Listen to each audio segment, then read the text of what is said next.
अगले प्रतिभागी हम सभी के समक्ष आ रहे हैं समीर।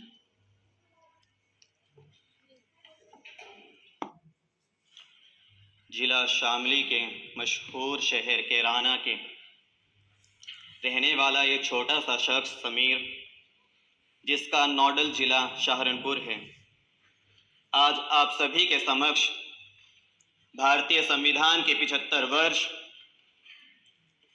कर्तव्यों, अधिकारों और प्रगति की यात्रा विषय पर चर्चा करने हेतु उपस्थित हुआ है। माननीय सदस्य,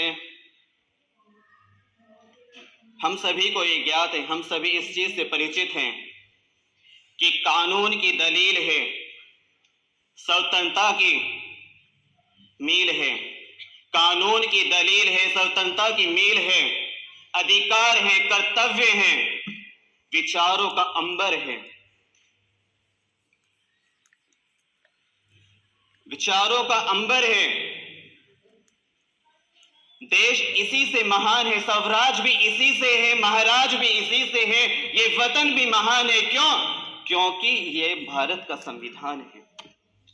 माननीय सदस्य, आप सभी जानते हैं कि इस संविधान ने हमारे इस मुल्क के अंदर ना जाने अनेक अधिकार हम सबको दिए हुए हैं, लेकिन मैं शुक्र अदा करता हूं बाबा अंबेडकर साहिब का कि उन्होंने ज्यादातर की औरतों के हक में इस तरह के अधिकार दिए हैं जो हम में से कोई नहीं दे सकता।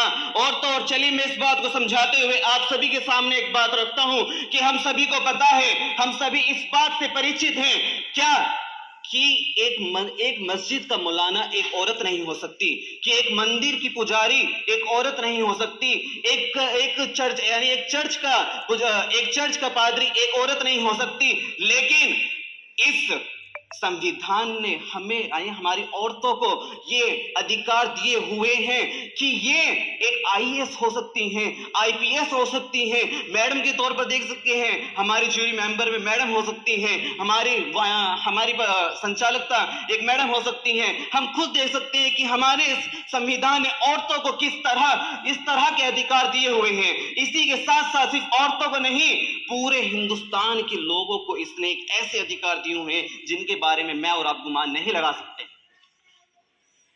क्या हम देखते हैं कि हमारे पास अधिकार तो हैं, लेकिन उसका कर्तव्य निभाना नहीं आता। क्यों?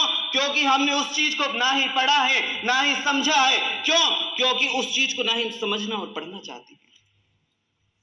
यदि हम वाकई चाहते हैं, मैं इसी बात के अंदर अपना एक मैसेज दूंगा कि यदि हम चाहते हैं कि अपना अधिकार का कर्तव्य सही तरीके से निभाए, तो हमें चाहिए हम पूर्ण तरीके से अपने इल्म यानी अपनी शिक्षा को हासिल करें। साथ साथ में एक बात को बताता चलूं कि जब हिंदुस्तान यानी मुल्क हिंदुस्तान आजाद हुआ, इसको कहा गया क्या देखते हैं क्या खाएगा, लेकिन मैं उन लोगों को समझाना चाहता हूं, आइए देखें, हम खाते भी हैं और खिलाते भी हैं।